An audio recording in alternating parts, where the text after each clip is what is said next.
Hey, sports card fans, it's John, Wade Boggs fan. Hope you're all doing well. Before I get into the main topic of this video, I do have a recent pickup to show off at the end of this video.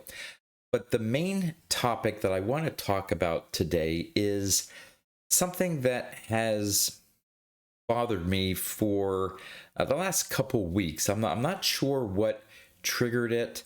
Whether it was a card that I didn't win on eBay, or maybe it was some video I watched on YouTube. But it got me to thinking, why do I collect baseball cards? Now, I've been collecting cards off and on, mainly on, for 47 years. And over the last couple weeks, I've just paused to think, why do I collect cards? Why am I part of this hobby? Why do I enjoy collecting cards? And I can't really come up with a definitive answer. I didn't grow up with my dad didn't collect cards, and so that was something that I just sort of, grew from.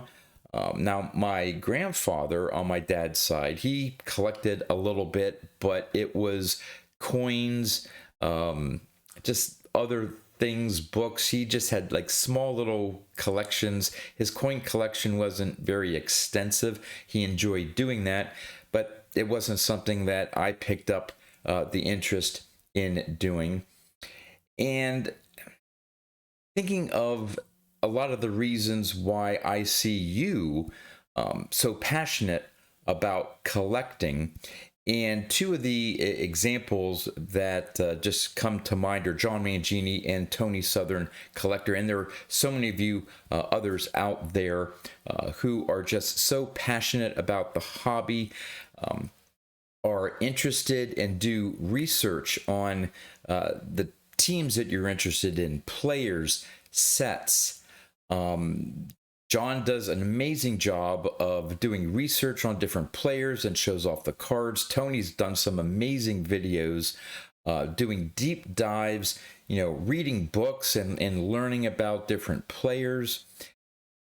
I have to be honest with myself, and I don't do a lot of reading. I'm not interested in doing a lot of research. I'm not a reader. I had initial thoughts of earlier this year when I went up to the lake in New Hampshire for the annual family vacation, of buying the book The Glory of Our Times. I think that's the title of the book, about all the interesting stories of some pre-war players. I had thought, hey, that would be a good book to read up at the lake. Never did buy the book. I don't do a lot of reading. It's just not something that interests me. In terms of watching the game, other than maybe catching some games last year during the playoff run for the Mets, I can't remember the last time that I actually watched a Major League Baseball game. I haven't seen any of the playoff games. I haven't seen any of the World Series games. I'm just not interested. And in saying all these things, I'm not implying that I'm burnt out or that I no longer want to collect cards. I'm not giving up my hobby. In fact, I love cards. I want to I want to continue to build my collection. The problem is when I step back and think and ask myself why, I don't know if I have an answer. And I guess in trying to do this video here, maybe talking through things for myself and for you to maybe come up with a reason or find a reason, and I'm not sure if I will. I'm curious to know, are any of you in the same situation that I am? Have you collected cards for a long time, but you don't really know why? Am I unique? Am I strange? Am I weird? I don't know. Would love to know in the comments if you've ever questioned or thought about why you actually spend all this time and money in collecting cards. I'm sure, though, that most of you can point to at least one or multiple reasons why you love collecting cards, and would love to know in the comments what are your main reasons or passions for collecting cards. Maybe it's a certain player, maybe it's a team that you've always grown up rooting for, and you want to, your goal is to get, cards of all the players that played for that team. Or now, again, I can point to my Wade Boggs collection. You can say, well, John, obviously you have an interest in Wade Boggs, and yes, that is true. But I started my Wade Boggs collection about 10 years before I even met him, before I even interacted with him. Now, since that point in time, getting to know Wade, and since he's such a great guy, that has spurred my continued interest in collecting Wade Boggs cards and memorabilia and so on. So maybe I can point to that in terms of my Wade Boggs collection. But again, for about 10 years, I didn't have that personal interaction with Wade. I was just collecting his cards, and it was a project. It was a focus, because up to that point, I had just been buying packs and collecting sets, and I didn't really have any direction that my collection was going. So I decided to focus on a player, picked Wade Boggs, and just went from there. Now that I've gotten into vintage cards, and again, I think they're beautiful. They're mini works of art, especially from cards from the 50s and earlier. I enjoy looking at them and collecting them, but that's sort of like a base interest. I could say the same thing if I was collecting coins or comic books or stamps or any other collectible. Oh, I like how they look, or the rarity of this or whatever. So there's nothing unique to me in baseball cards as opposed to some other hobby. Now, I do love, absolutely love, the interaction with all of the members of the YouTube sports card community. I love attending Strongsville. I love attending the National, hanging out with so many great people. I love that aspect of it. But technically, I could still attend those shows, interact with all of you, and not buy any more cards. So I'm struggling a little bit, and I'm not sure why I'm letting this sort of, I wouldn't say bother me, but just stay in my mind of trying to figure out exactly why I collect baseball cards. Why do I, again, spend all this time and money searching cards, finding cards, doing videos, doing all this stuff? Why do I do it? What's my passion? I think that's the thing. Like, what am I completely disinterested in the history of the game? No. I don't know if I can even say I love the game of baseball, because if I really say I love the game of baseball, you would think that I would want to watch games. But I'm interested in the history of baseball and the great players that have been part of that game, but not to the extent of really wanting to do a deep dive and do a lot of research on players or sets. Now, I did a series of videos maybe about a year or two ago where I did the top 10 most valuable cards of a certain set. And I went from 1980 all the way back, and I even did some pre-war sets. Now, I did a little bit of research on each set, but it was just a basic overview of the set. So I have done some research, but again, it's high level, it's basic. Now, being in the hobby for 47 years, you do just you learn things, you pick things up, you absorb knowledge, you watch videos and you learn things from videos or from various things, the internet. As you're just doing things, you're without knowing it, you're absorbing information. So I love talking about baseball cards to whatever my limited knowledge is on certain areas of it. But I don't know. I again would love to know. Am I unique, or are you watching this saying that, man, John, I don't know, there must be something that you're passionate about or interested in wanting to collect baseball cards, but would love to know in the comments what's your passion, what's your drive, what's your interest in collecting baseball cards. So I don't want to beat a dead horse here. I think you get maybe the gist of what I'm trying to what I'm struggling with, and hopefully something will click that I'll say, hey, yeah, you know what, this is why I've been doing this. This is why I want to continue to do this. But at the same time, there's something deep inside that says, yeah, I don't want to stop doing this. I want to continue to build my baseball card collection, whether it's vintage cards, Wade Boggs cards, but I don't know why. There's something deep down that is driving me to do this. And I don't think it's just acquiring things, because again, I could do that with some other collectible, but I don't have any interest in coins, stamps, comic books, you name it.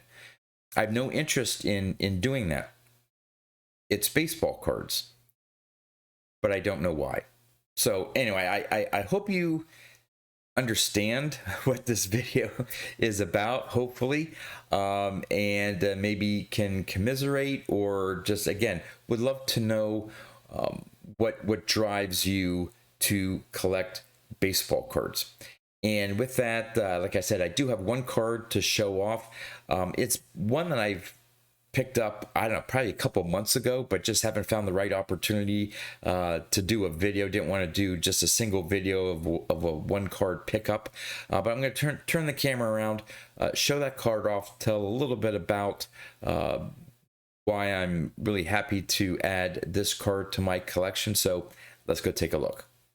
All right, in previous videos, I've talked about my Wade Boggs collection and sort of the frustrations of being a player collector with a lot of the newer sets, either sets like Leaf, where there's so many different parallels of Wade Boggs cards, or certain sets that the only options are really low serial numbered cards or autograph cards, and people are asking fortunes for them on eBay, and it just got a little bit frustrating as a player collector. And so what I've been trying to do, even though I will buy the occasional new card that's come out, the base cards, maybe some inserts or parallels, but I'm not really going after a lot of rare cards. What I'm trying to focus more on are filling the gaps of his playing days cards. And there was one card, a parallel version of a card that I didn't have, and I saw pop up on eBay. And I think it may have been a buy it now. And once I saw it, I was like, oh, it was a decent price. It wasn't cheap, but it wasn't, I didn't spend a fortune for it. But it was one of those cards where I hadn't seen a copy of this parallel in a long time. So when I saw it, I jumped on it, and it's from 1997, and it's 1997 Donruss Preferred. Now, here is the base card. Okay, if I can get it to focus. There we go.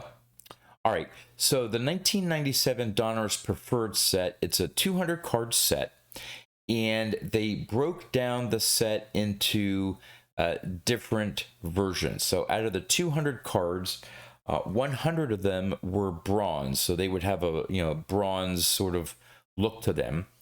Then there were 60 silver, and this is the silver, and those were inserted one in every 3 packs.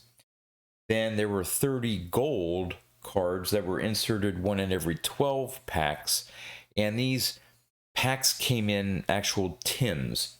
And finally, there were 10 platinum versions that were inserted one in every 48 packs.